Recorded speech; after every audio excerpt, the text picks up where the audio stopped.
All right, this is a very special edition of Sci-Fi Journal. We are at TempleCon 2013, but this show is going to be airing in March, right? Okay. That's correct. Yep, we're at the Crowne Plaza in Warwick, Rhode Island for TempleCon. On Groundhog Day. On Groundhog Day. We're at TempleCon on Groundhog Day. All right, and we have a live audience today, too. Say hello to our live audience. Hello, live audience. Yay!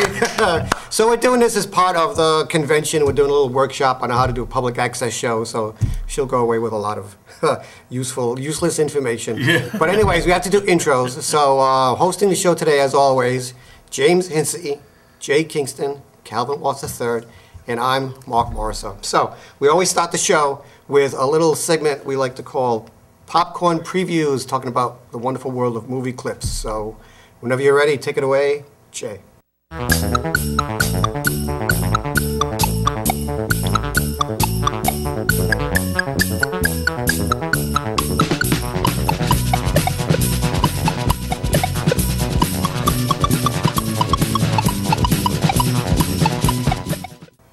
Well, good morning, everybody, or good afternoon, good evening, whenever you're watching the show.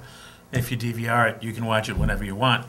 You sound like a priest before a gospel. Just intro the clips already. That's a homily. Oh, sorry. Our first movie is called The Mortal Instruments, City of Bones. And this is really interesting. This is based on a New York Times best-selling novel, which is kind of geared towards the young adult crowd, but don't let that throw you. This looks really, really interesting. It looks like it's going to be a really good movie. So it's not for me. It's yeah, I've read the book. You said the young adult it's not for the old fart crowd. No Twilight. Then you're out of it. I'm out. All right, I'll see you later. No Twilight. This actually has a good story. No Twilight. So it stars Lily Collins and James Campbell Bower, and it involves the presence of demons, werewolves, vampires, all of the creatures of myth and campfire lore are real and living in New York City. And there is a cadre of supernatural beings who are descendants of angels who are here on Earth to fight these demons. And there's a young girl who's in search of her mother, and she finds out during the course of the movie that she's actually related to this cadre of super beings. So are you going to show the clip or give away the whole movie? The word suck it comes to mind. So let's take a look at that footage before I have to backhand Marc.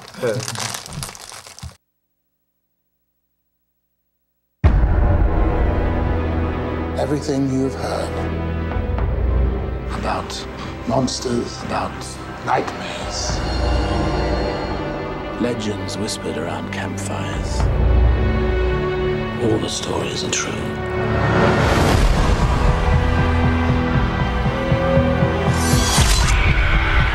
What is it? You didn't see that? Oh God, this isn't happening. What are you looking at?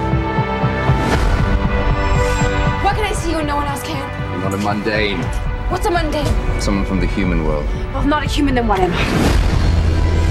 Your mother is a shadow hunter, like you. I've been hunting demons across the world in their varying different forms. Shadow hunters. Half angel, half human. Beings of immense power. Strong enough to restore balance and protect the world in a war against evil. What is it about her? She's different. She's gonna get us all killed. There's a map inside your head, Clary. You are the key to our survival. There's too many of them. Have a little faith.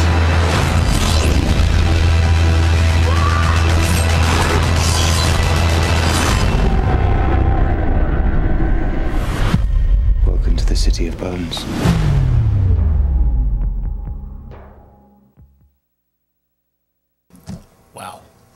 looks awesome. That looks cool. So that goes along the lines of the strong female characters like Hunger Games and Katniss and Yeah, and it's having about that whole time. thing. Yeah, It's about time. Lily because, Collins is you an know, excellent actress, and considering her parent, which is legendary drummer, musician, actor Phil Collins. Right. You can actually see that. That's actually looks like good. So we actually have a summer movie in August that we want to go see. I like it. Absolutely. All right. I've read the books, and you know, if this does well, the rest of it'll be an epic series Yeah. to continue. How many books in the series? There's 3 for the Mortal Instruments, and then there's some new ones now. I think there's 3 more that they're in the process of publishing, which I haven't read yet. And then there's another set that goes set in the Victorian era. So there's one that's sort of steampunkish and stuff. So there's another series that they could do too. So Good. and she's excellent. Very good. Okay, next we have Red 2, the sequel to the immensely popular Red, Retired Extremely Dangerous, which came out, what was it, 3 years ago now? Years ago. About that, yes. Yeah. And stars Bruce Willis, John Malkovich, Mary Louise Parker, Helen Mirren, Catherine Zeta-Jones, and Anthony Hopkins. So this looks really good. Right. And once again, the team of elite CIA operatives are united to try and recover a stolen nuke from somewhere in the world. And it looks really cool, and more of the same tongue-in-cheek kind of humor and action that we saw in Red. So let's roll that.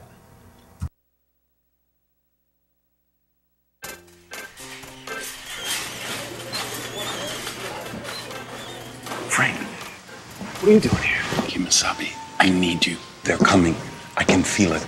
Look, I'm retired, okay? I'm happy. We are happy. You haven't killed anybody in months. That's a positive thing. If it makes you feel better, bring the girl. Not bringing the girl. Don't bring the girl where?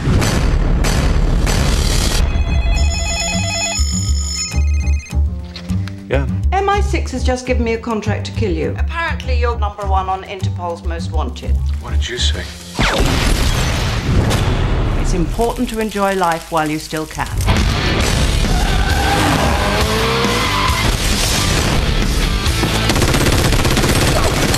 Please tell me that's a stick of dynamite in your pocket. I'm saving it for emergency. Well, this is kind of an emergency, isn't it? Everybody wants you.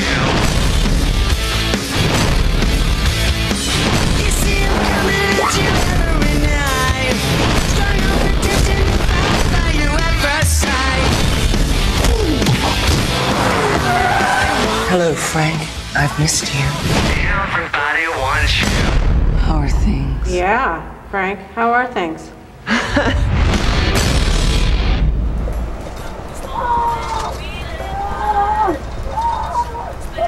Is there a human being in the trunk?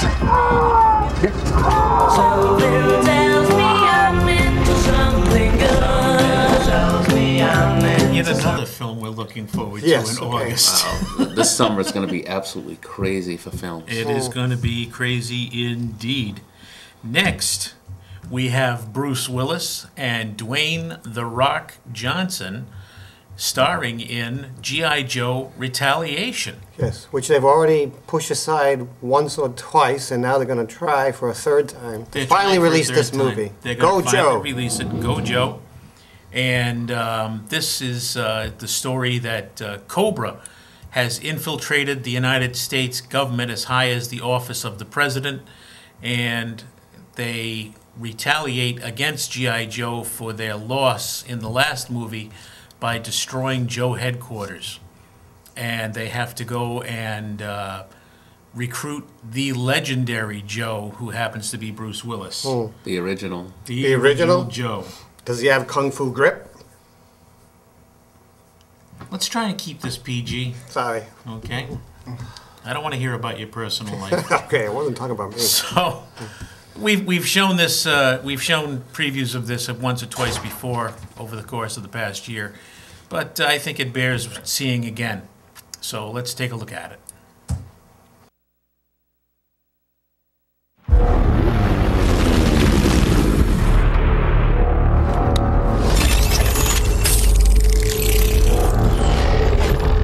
So let me get this straight. One whole weekend, you looking after my little girls. Yep, as long as I can bring this. I love your kids, but they live to terrorize me. But dude, see that?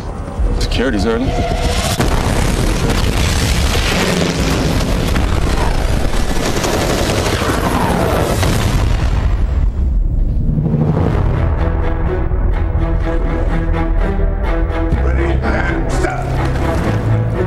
Dead. There's only one man who could authorize a strike like that. And I voted for him. My fellow world leaders, this country is at war. The new Special Forces unit, codenamed Cobra, will protect us where the Joes could not. The G.I. Joes are no more. What if the president isn't the president? You're insane. Our government has been infiltrated. Any and all traces of our existence is terminated. We have to assume that there's no one we can trust. There is one man. He's the reason we call ourselves Joes.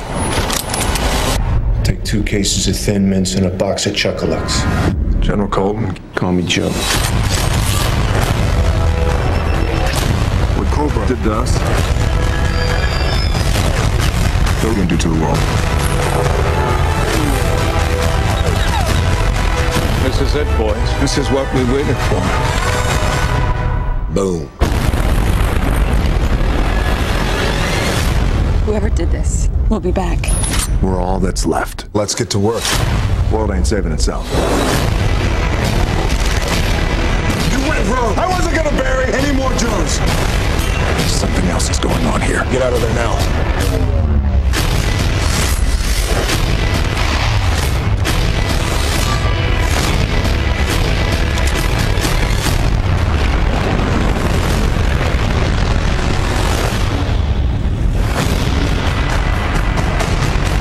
Idol's a little rough and neutral. I ain't gonna be in neutral. And of course, they've got all the cool toys that go along with it. Oh, absolutely. Which is kind of neat. Absolutely. Yeah, well, that's called what? Merchandising. That's it. Merchandising. And last but not least, unfortunately, we don't have footage to show you for this final film.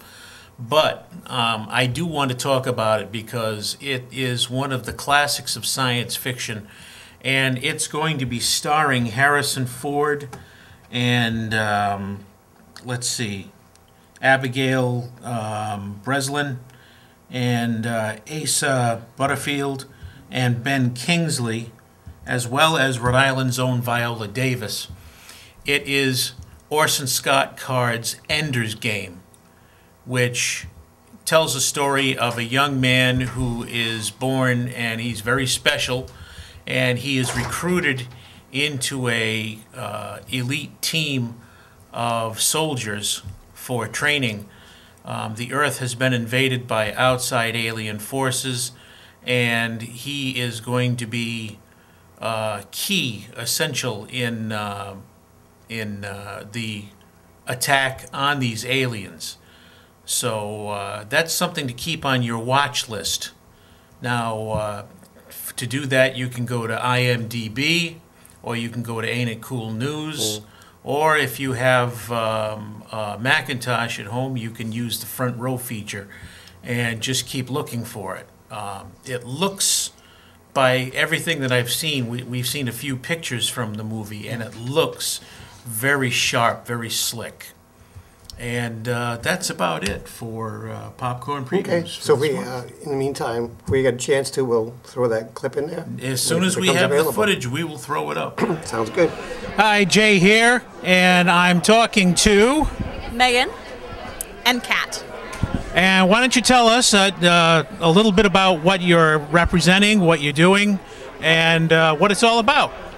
Well, we're here representing Eschaton Media, which is a game production and also literature, ARGs. We're expanding into all different sorts of media, but we're here to promote our first game line, Dystopia Rising.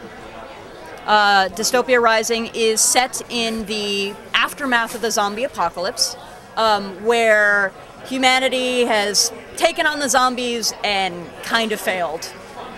government has fallen, infrastructure has crumbled, humanity is clinging to the very basis of survival, and is only managing to hang on by adapting and evolving and mutating in its own right.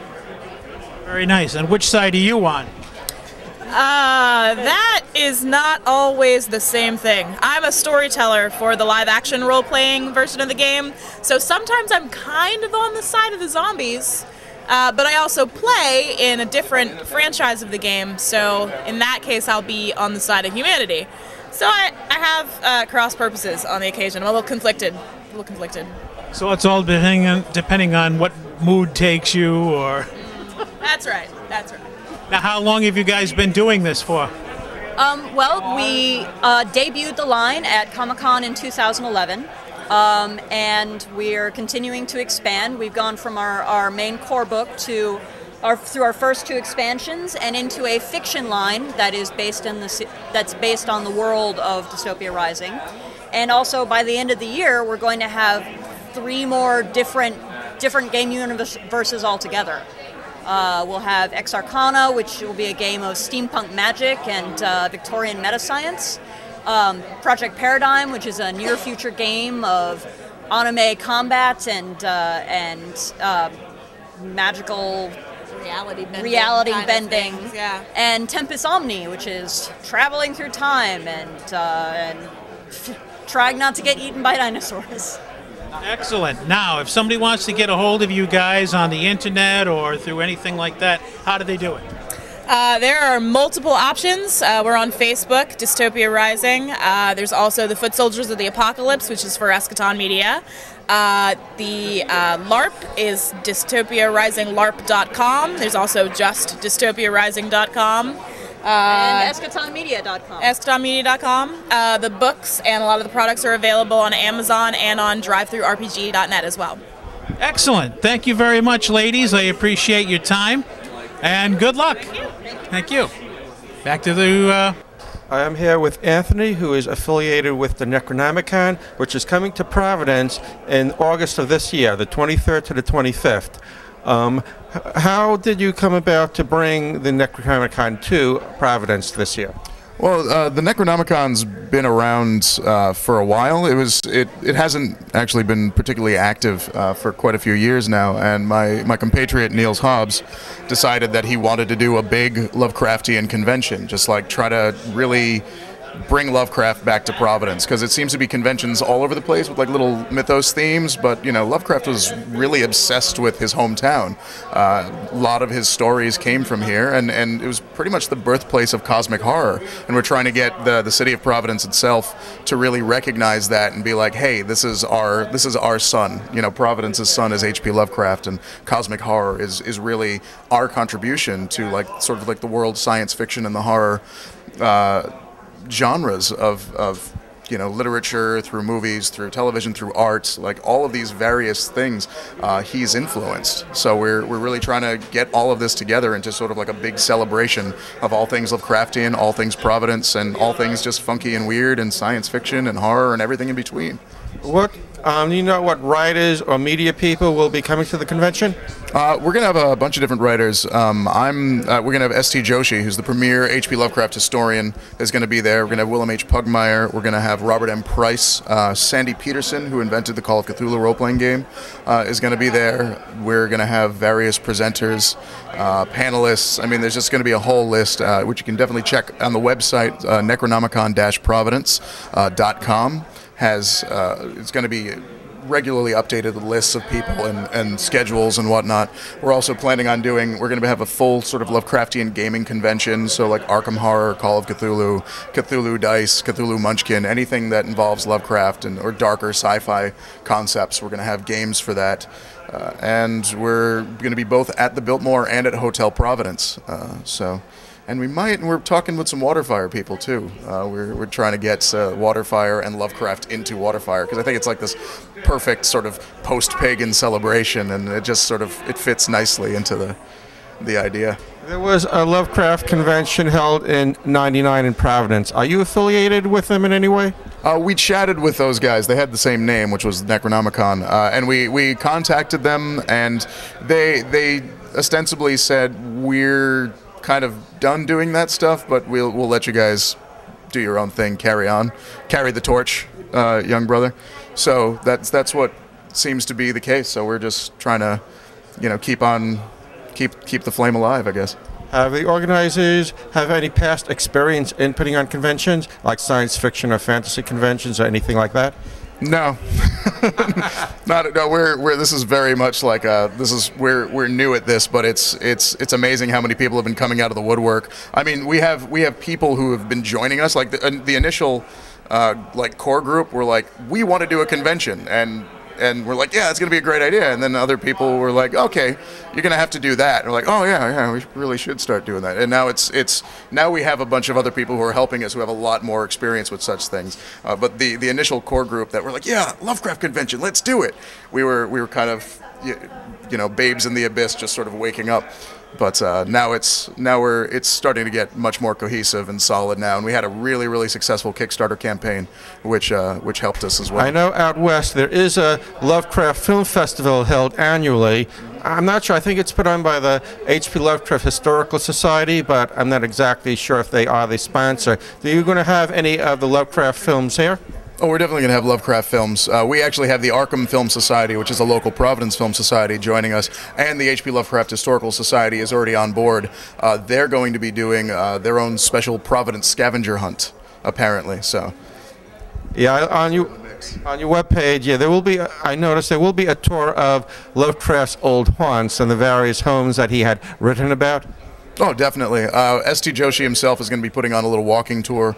We're going to have various other little mini walking tours as well. The scavenger hunt will involve these walking tours. And generally speaking, we're probably going to put out a pamphlet that explains all of these various places that he wrote about that they can easily walk to. Like, we want to get people out in the streets of Providence. We want people to see the city that Lovecraft was crazy about. Nice to get them to see some of historic Providence as well, since it is a pretty nice area. Oh yeah, no, it's lovely. I mean, he was pretty obsessed with the East Side, and lesser extent to Patuxent Village. That might be difficult for people to get to if they don't have any cars. But we were thinking of trying to get buses up to the East Side, or maybe little shuttles, possibly up to Swan Point Cemetery. But that's going to be a very gentle process. Yeah, Swan Point Cemetery is where Lovecraft and his family is buried, and while they do have an annual tribute to him, it tends to be low-key because the cemetery doesn't like photography, and they don't like people being too boisterous there. Yeah, definitely not. So we plan on being as polite and as kind as possible, and we're thinking of maybe having just very austere shuttles up toward Swan Point Cemetery. We don't know if we can get it. That's still kind of in the mix. That it's kind of being discussed. And is there anything else you'd like to add about the convention or Lovecraft? He ruled, and our convention should be a giant party. It should be a blast. It should be wonderful. If you like Lovecraftian things, you should come. And if Cthulhu appears, that'll be the end of the convention and everything else. Thank you very much. No problem. Cthulhu for talking. Thank you. All right, let's move on to a little segment we like to call Toob News, Wonderful World of TV.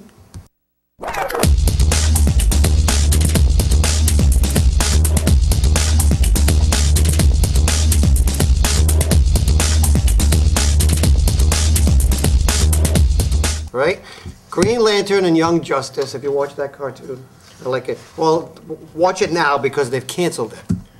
Yeah, they decided. I called that. So we decided that Cartoon Network ran it for a while, and they pulled it suddenly back in September.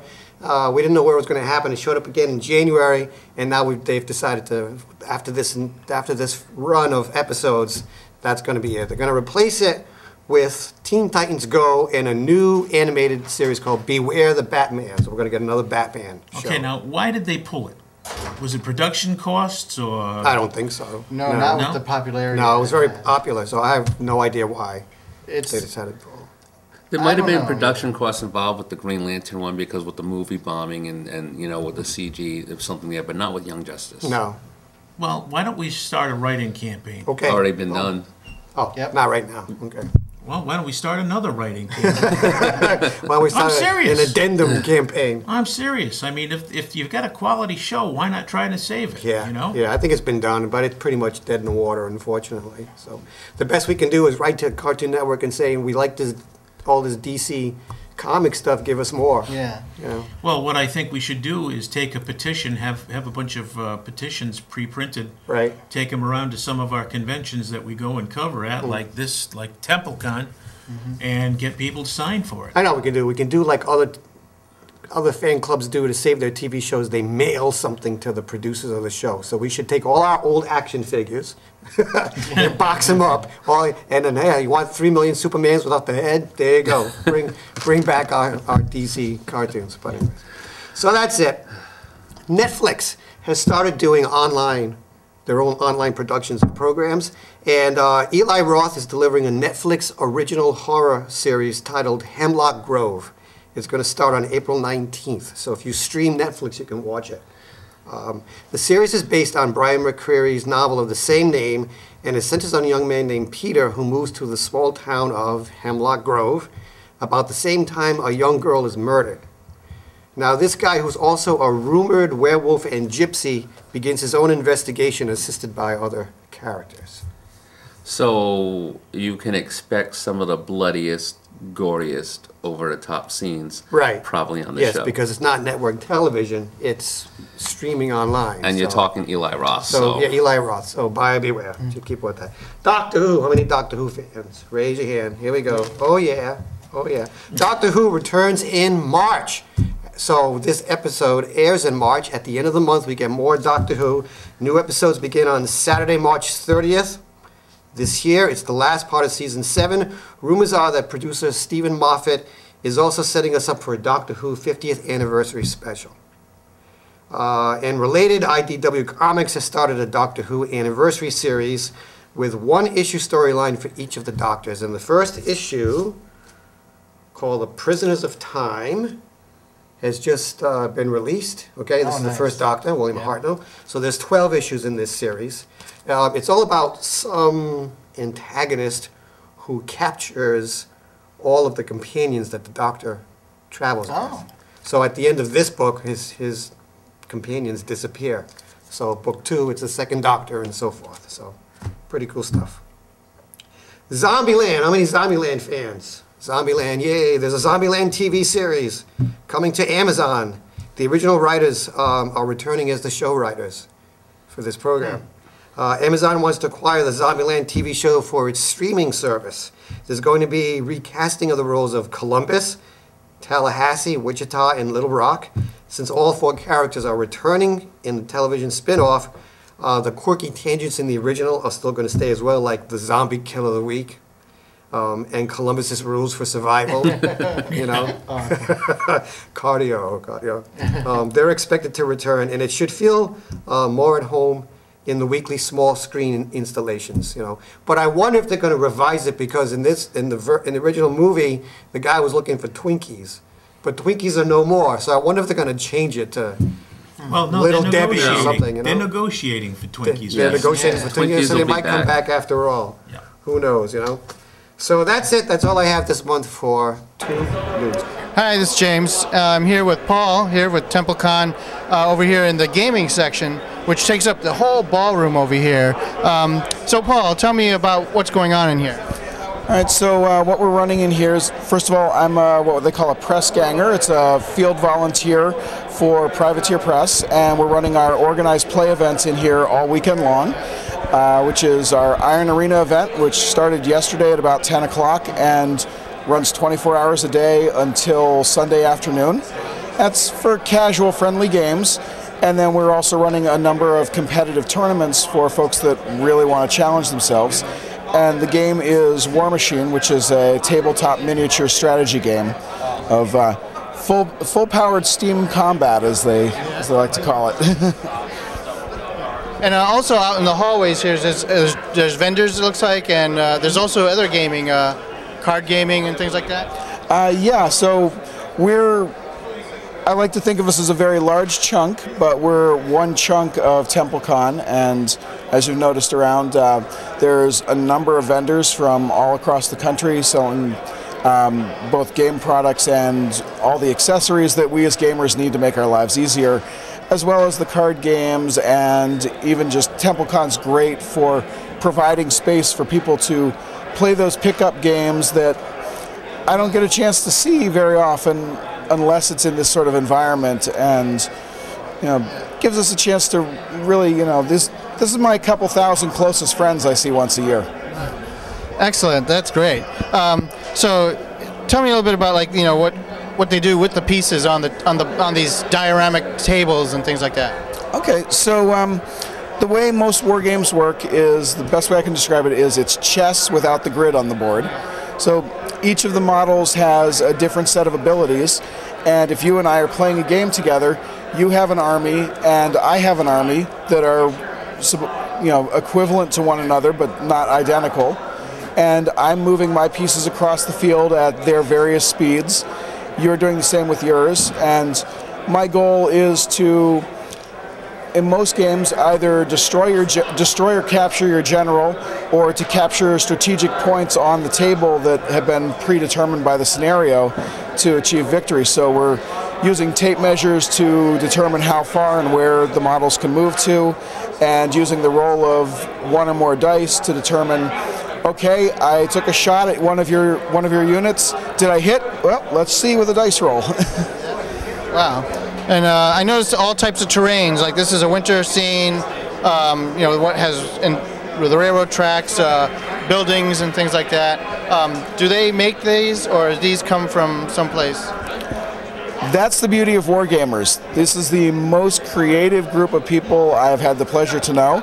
So most war games, there's a few exceptions, the models come as unassembled, unpainted bits of metal, which the players themselves paint, and terrain like this, the players themselves make. A large chunk of the terrain that's in the ballroom there was actually created in my own basement on various free weekends.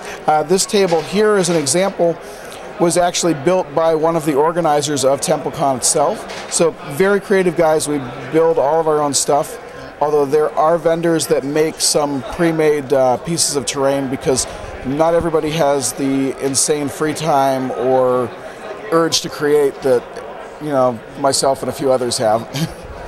There's also a painting contest, I understand, isn't there? Yeah, actually just down the hall from us, Cool Mini or Not has a painting competition, and I've browsed through the entries so far. I'm a little intimidated to put my own in, but I think I will be entering a few of my own pieces. And again, the most impressive artwork I think I've seen comes out of a lot of the miniatures gamers. All right, thank you very much, Paul. Have a good day. Glad to help.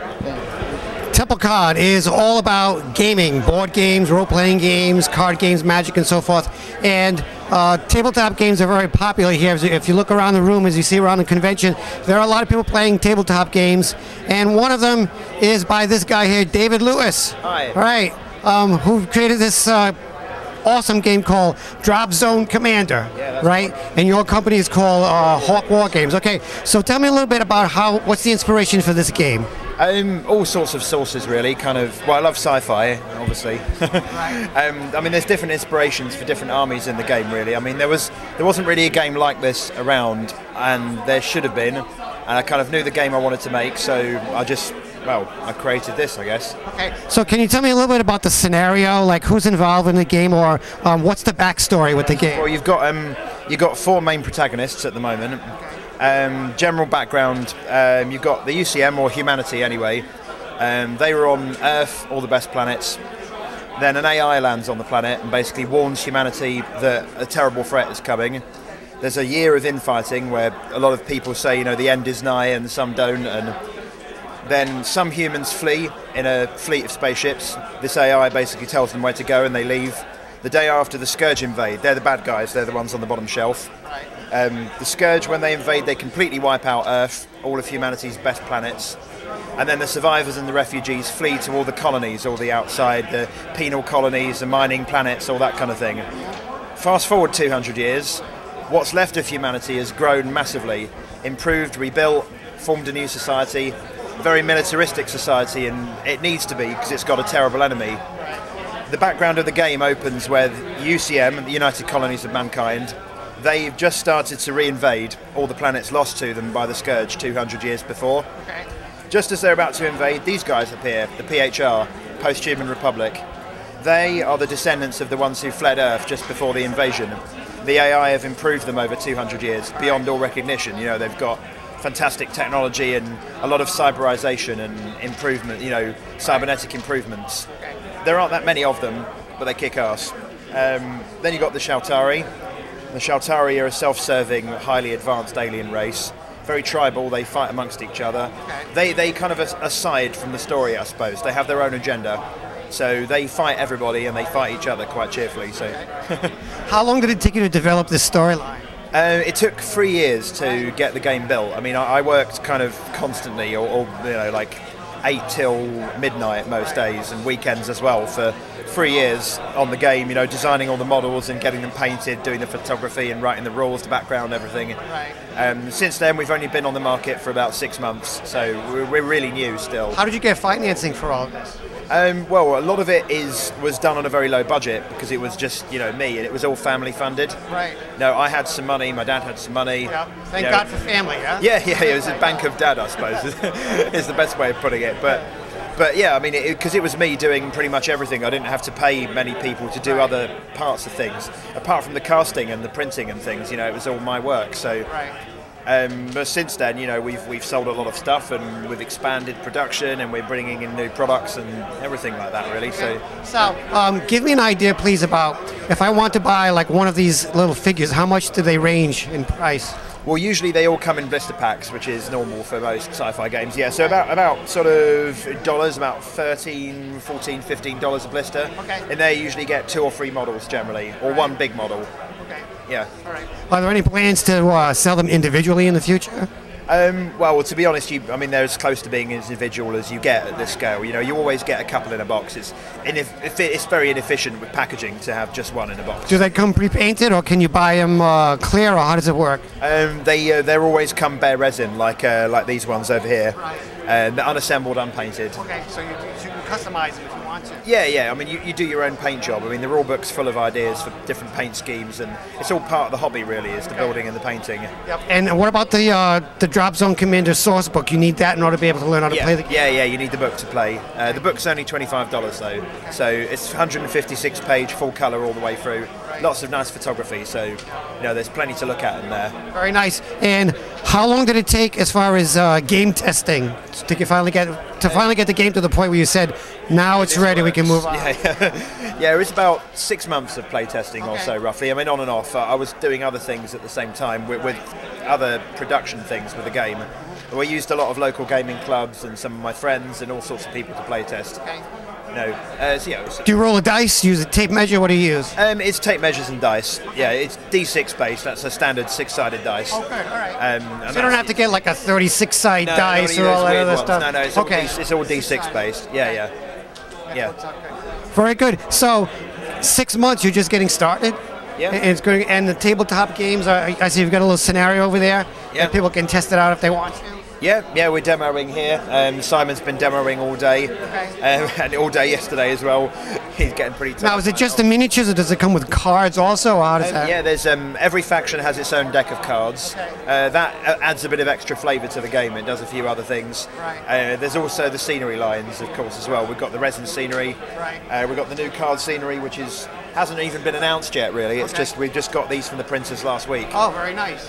For these card buildings, you know, you get 20 of these in the set, and 24 1x1 foot double-sided tiles, so you can build your whole battlefield. Oh, good. That's going to be about $45 retail or so. We need to pin it down, but that's what we're aiming for anyway. Okay, good. Well, Dave, Lewis, congratulations, and good luck. All right, let's see what else we have in the show.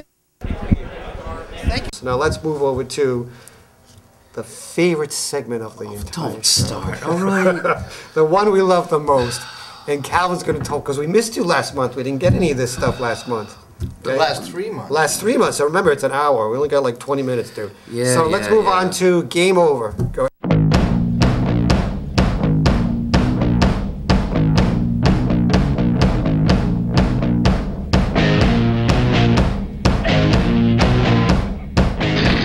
it, man. It's game over, man. It's game over.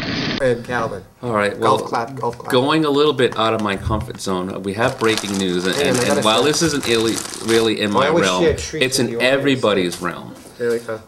J.J. Abrams, the mastermind behind the epic Lost television series, and more recently Cloverfield, Super 8, and the person who brought Star Trek back from the dead, is now going to direct Episode 7 of Star Wars. I'm excited about that. So I gave you one. In geekdom, this is like huge. I mean, this is bigger than Disney acquiring Marvel. They're not sugar-free. This is bigger than like anything going on. People are conversely up in arms or are really excited now about. One for the camera. Sorry, hold on. It's a bad throw. You gotta learn how to throw, No man. kidding. I got an arm like a Twinkie. All right. You are a Twinkie. Anyway, so with J.J. Abrams all set, and this is official now, to direct the next Star Wars franchise coming out in tentatively in 2015, it's going to make the scrutiny over the new Star Trek movie Into Darkness even more scrutinized. Why, thank you so much. You're welcome. So, obviously we'll have more news on that. The rumor is right now there's going to be a female in the lead role in the new Star Wars movie, which would be awesome. Yes. Awesome. Maybe like Mara Jade or something? Who knows? That would be cool. The rumors are going to be crazy, and that's why we are here. All right. Tell us. Not a whole lot going on in the realm of home video, but I will say available right now, when you actually see this, that is, Skyfall, which is kind of surprising because they just announced that it was going to be released. We knew it was coming, and it's coming out literally like 2 weeks from today. Good, because I haven't seen it yet. And you should, because it's one of the best James Bond movies like ever. It was excellent. It's in my top 5. Forget top 10. It's one of the top 5 James Bond movies. Wow, that's big. It's that good. Heart-wrenching. Yeah, spoilers. Also, unfortunately, not many people got to see this, but it's a very, very good movie, Dread, starring Carl Urban. That is also available now on home video. I can't really say video anymore. It's more like DVD because video is all but dead. And also the web series / will be shown on Sci-Fi Channel at some point. Battlestar Galactica: Blood and Chrome. Yes. The unrated version will be available as we speak. I so watched the whole thing online. It was good. I liked it. I didn't think I would, but it was good. It was pretty decent. That's a series that I wish they had done originally. Yeah. So this being February, moving on to gaming news, we should be talking about like some of the exciting games that they usually get held over from Christmas, like, you know, Dead Space and the Aliens Colonel Marines game is coming out. We'll have a review on that hopefully next month. But with the Wii U selling below expectations, Nintendo just lowered their forecast of how many systems that they were going to ship. All of a sudden, the gaming console race is on. Sony has just announced that as we speak, on February 20th, they're going to have a big time event. And the Wall Street Journal is reporting right now that it's going to be the unveiling of the PlayStation 4. Oh. Meanwhile, Major Nelson on his website has had for a couple of weeks now a countdown clock to the latest E3, saying E3 is going to be big news. And so either then or probably before then, depending on what Sony does, you'll have the debut of the next generation Xbox. On top of that, Steam has been, or Valve I should say, with their Steam accounts and websites and online streaming games for the PC, has been talking about a Steam box, which would be kind of like a console that you could use for the home viewers that can stream the PC gaming into your living room. That is a reality. I mean, there has been nothing official as of yet, but they are definitely working on it, and you know, that's something else that you could also see.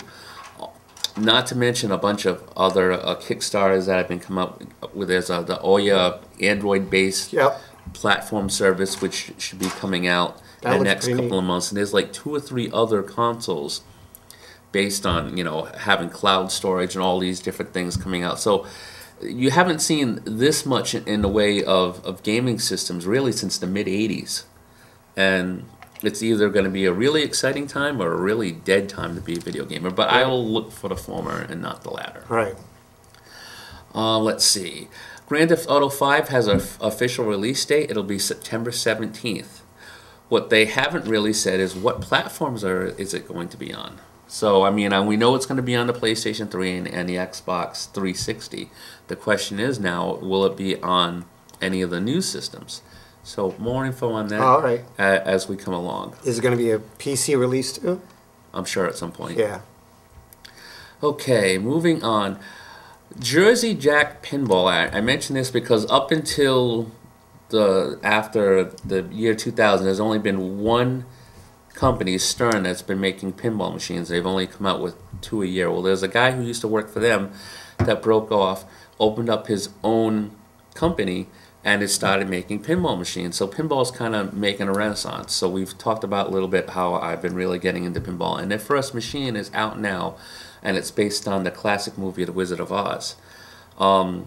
I have hopefully some footage that we can put in at this point, but I will tell you that we have been talking here at Sci-Fi Journal about making a roadie up to an actual pinball arcade. It's called a Pinball Wizard Arcade. It's up in Pelham, New Hampshire, and they have well over 100 pinball machines, as well as a ton of classic arcade machines, and they will have this pinball machine, which I'm really looking forward to playing. So watch for a future episode where we're going to go ahead and do that, and we'll have interviews and whatnot up there. Nice. And last but not least, if you have not already gotten your tickets, PAX East up in Boston at the BCEC, March 22nd and 24th.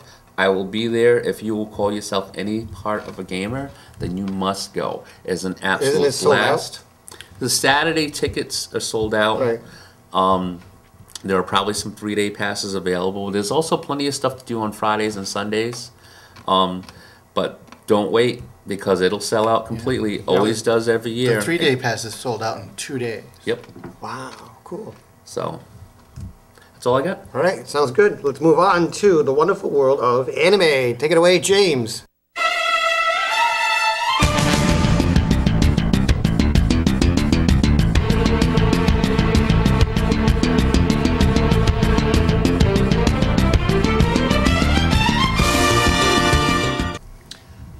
I don't really have any anime today. Thank you, James. But well, see, you know, I've been doing. He's got lots of other stuff, though. Yes, and one of the things I have here is we had won the PEG Award. We did, right? Did you know that we won a PEG Award? So do you even know what a PEG Award is? No, PEG Award is an award given out to all the public access producers. They submit their shows, and it's our version of the Emmy Award. Yeah, exactly. Yeah. So, and we, after 18 years of being on the program, we finally got a PEG Award, which was nice. Right. Which is cool. So what I have here is our acceptance clip from the PEG Awards. So. Oh, hey, you know what? I'm wearing the same shirt. And the winner of the Best Magazine Format News Program is Sci-Fi Journal, produces Rhode Island Science Fiction Club.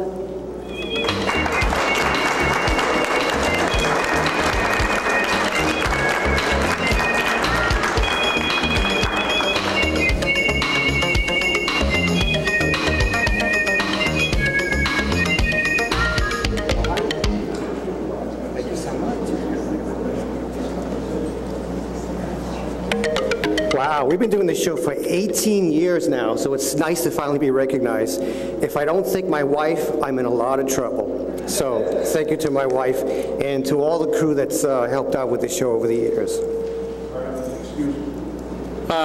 We'd like to point out that at no time during the filming of our show in the 18 years were any fictional characters murdered, bludgeoned, or otherwise hurt. I would also be remiss if I didn't thank my wife and my daughter, so thank you very much. I also want to thank our fans for helping us and believing in us over the years, and I also want to give special thanks to Diane Nort and John Flanagan for all their helping us make this show the best that it could be. Thank you. Thank you very much.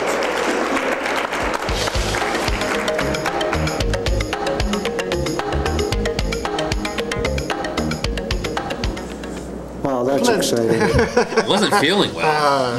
What do you want? Cool. Yep, and they broadcast it on public access, so.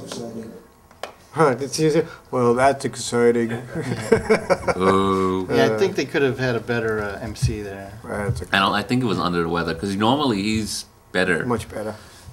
Yeah, and then I was here last night shooting some footage to show for TempleCon that we usually don't get to see, and plus we'll have all of today's stuff. During the show we'll intersect different, intersect. We'll put in different footage from TempleCon. But they had RKO Army doing Rocky Horror last night. Yep. They're doing Repo today. Are they downstairs? Where downstairs? In the Rotunda. Okay. And, and tomorrow they're doing all Joss Whedon. It's a trifecta of Joss Whedon. So Dr. Horrible? Dr. Horrible, Firefly, and Buffy. I'll be. Wow.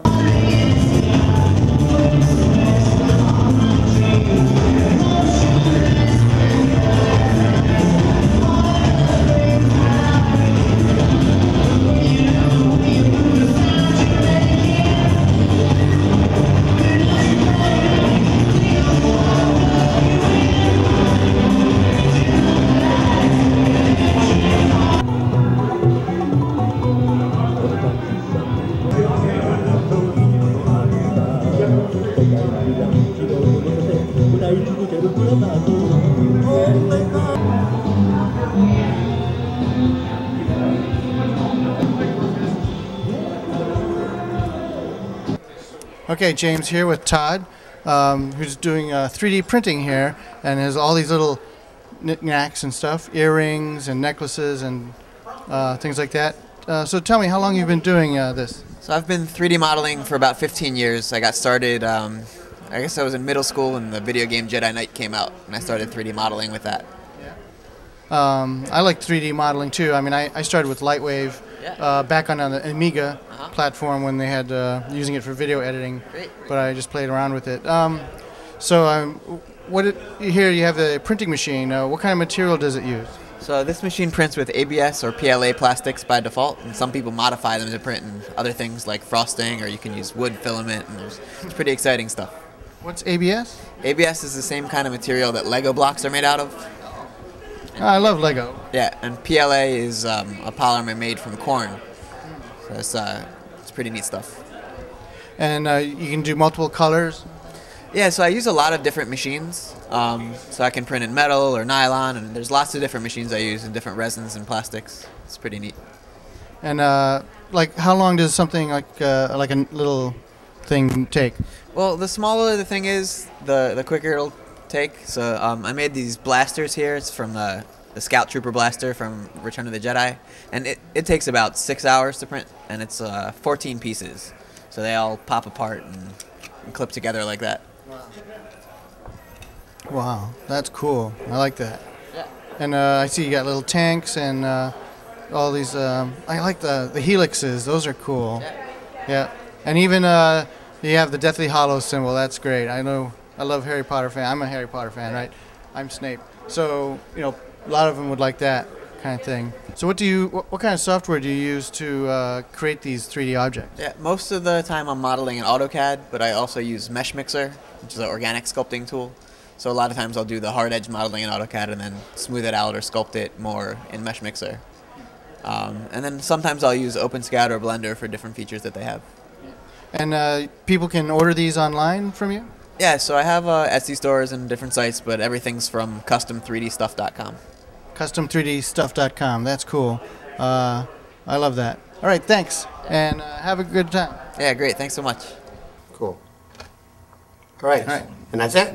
Okay, sounds good. If you would like to get in touch with us, just say hello because you're right here. But for the rest of you, if you want to get in touch with us, our website is www.risfc.org. Check the credits at the end of the show for more information. We have a YouTube channel.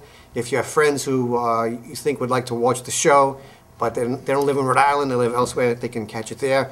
We're also broadcast. People pick up our show from all across the country. Actually, around the world at some point, which is crazy. Yes. Have we picked up any new places lately? Yes, we're now in. Did I say Malden before? I think you did. Right? Yep. In southwestern Indiana. All right. And a new one Where is it?